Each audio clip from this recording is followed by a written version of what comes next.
Positivism Telugu channel ప్రేక్షకులకు స్వాగతం.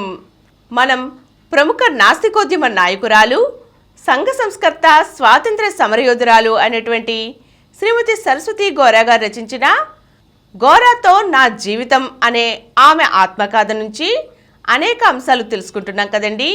ఈరోజు వివాహానంతరం వారి చదువు గురించి తెలుసుకుందాం. శ్రీరామచంద్రరావు గారు వివాహానంతరం ఎంఏ చదవటానికి మద్రాసు వెళ్ళిపోయారు. అప్పుడు ఆయనకి 20 సంవత్సరాలు. వివాహానికి నాకు 10 సంవత్సరాలు. నేను 7వ తరగతి చదువుతున్నాను. వివాహానంతరం నన్ను చదవవద్దని ఎవ్వరూ చెప్పలేదు, కానీ నేనే మానేశాను. వివాహానికి నేను చదువు మానివేయడానికి ఏ సంబంధమూ లేదు.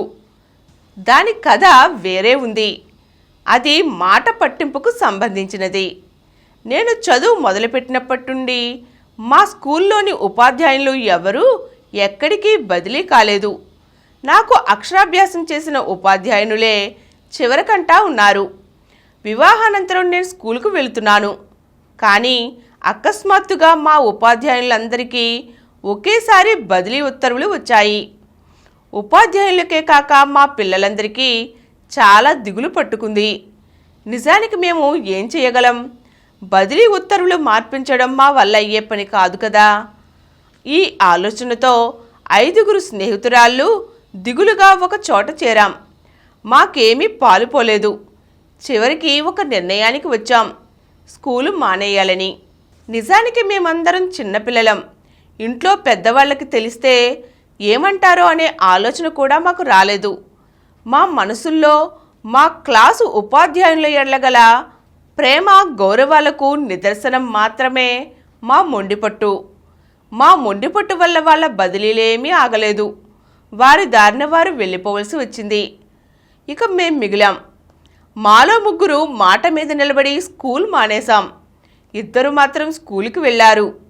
నేను స్కూల్ మానేస్తానంటే సరే అన్నారే కానీ మా ఇంట్లో వాళ్ళెవ్వరూ నేను స్కూల్కి వెళ్ళి తీరాలని ఒత్తిడి చేయలేదు. నేను స్కూల్ మానేశానే కానీ చదువు మానేలేదు. ఇంట్లో కూర్చుని కాశీ మజిలీ కథలు, స్త్రీల కథలు, నవలలు, కుమారి శతకం, దశరథ శతకం, ఆంజనేయ దండకం మొదలైనవి చదువుతూ వచ్చాను. మా తాతయ్య గారి వద్ద మంచి లైబ్రరీ ఉండేది. అందులో పుస్తకాలు చదువుతూ ఉండేదాన్ని. సంస్కృత శ్లోకాలు, నీతి శ్లోకాలు కంఠస్థ పట్టేదాన్ని. హిందూ మతం గురించి తప్ప మరే మతం గురించి నాకప్పుడు తెలీదు. హిందూ ధర్మ సాంప్రదాయాలను అనుసరించి ఆచార విచారాల్లోనూ, ఆహార విహారాల్లోనూ, పని పాటల్లోనూ అన్నిటా సదాచార గృహిణిగా మెలగాలని నా తాపత్రయం. ఇంతకంటే అప్పటికి నాకేమీ తెలియదు.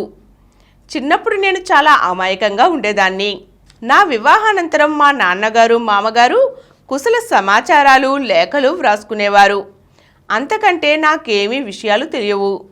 నేను నా నోములు, వ్రతాలు మామూలుగా చేసుకునేదాన్ని.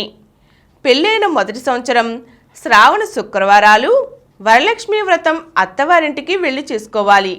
అందుకు కాకినాడ వెళ్ళాను. అయితే కాకినాడలో మాకు 2 పిన్నమ్మలు ఉన్నారు. దానివల్ల నాకేమీ కొత్తగా అనిపించలేదు. 1923లో కాకినాడలో అఖిల భారత కాంగ్రెస్ మహాసభలు జరిగాయి.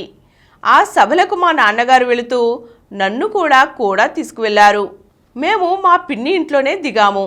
ఈ కాంగ్రెస్ సభల్లో రామచంద్రరావు గారు, వారి అన్నగారైన నరసింహరావు గారు వాలంటీర్లుగా పనిచేశారు. ఆ సభలో నేను పెద్ద పెద్ద జాతీయ నాయకుల్ని చూశాను. అయితే అప్పుడు జాతీయోద్యమం అంటే నాకేమీ అర్థం కాలేదు. 1921లో రామచంద్రరావు గారు జాతీయోద్యమానికి మద్దతుగా 3 నెలలు కాలేజీ మానేశారని తెలిసింది. జాతీయోద్యమానికి కాలేజీ మానివేయడానికి సంబంధం ఏమిటో నాకు అర్థం కాలేదు. మా మామగారు కాంగ్రెస్ నాయకులకు విరాళం ఇచ్చినందుకు గాను ఆయనను బ్రిటిష్ ప్రభుత్వం హెచ్చరించిందని విన్నాను. మన దేశం దాన ధర్మాలకు ప్రసిద్ధి. మనం ఎందరెందరికి ఎన్ని దానాలు చేయడం లేదు. కాంగ్రెస్ నాయకులకు కొంత దానం చేస్తే ప్రభుత్వం మామగారిని బెదిరించడం ఏమిటి అని అనుకున్నానే గాని అది రాజకీయ విషయమని నాకు అప్పుడు తెలియదు. ఏమైనా కాకినాడ కాంగ్రెస్ మహాసభలకు వెళ్ళడం, అక్కడ అంత పెద్ద నాయకులను చూడటం, జన సమూహాన్ని చూడటం నాయకుల ఉపన్యాసాలు వినడం వల్ల ఇతర విషయాలు ఏమీ తెలియకపోయినా మన దేశంలో పెద్ద పెద్ద నాయకులు ఉన్నారని, వారు దేశం కోసం పనిచేస్తున్నారని, వారిని మనం గౌరవించాలని మా మామగారు, నా భర్త ఆ ఉద్యమానికి మద్దతుదారులని నాకు అస్పష్టంగా అర్థమైంది. ఆ రోజుల్లో చిన్న వయసులో పెళ్ళిళ్ళు కావడం చేత పెళ్లికి కాపురం ప్రారంభించడానికి మధ్య 4-5 సంవత్సరాల సమయం ఉండడం చేత వేరే ఏమీ పనిలేని వారు ఏవేవో వదంతలు, అపోహలు వ్యాపింపచేయడం కూడా చాలా సాధారణంగా జరిగేది. ఈరోజు మనం సరస్వతి గౌర గారు వివాహానంతరం చదువు ఎందుకు మానేశారో తెలుసుకున్నాం కదండి. మరిన్ని విషయాల గురించి వచ్చే ఎపిసోడ్లో చూద్దాం. ఈ కార్యక్రమం మీకు ఎంతో నచ్చింది కదా. ఇటువంటి మరిన్ని వీడియోల కోసం అనతి కాలంలోనే 20 కోట్ల వ్యూస్ సాధించిన సమరం ఛానల్ సమర్పించు పాజిటివ్ ఎథియిజం తెలుగు ఛానల్కు సబ్స్క్రైబ్ చేయండి, లైక్ చేయండి, మీ ఫ్రెండ్స్కి షేర్ చేయండి. అలాగే ప్రక్కనున్న గంట సింబల్ని ప్రెస్ చేయడం మర్చిపోకండి. Please download Samaram Channels app from Google Play Store and watch your favorite channels. Click the bell icon and subscribe to the channels.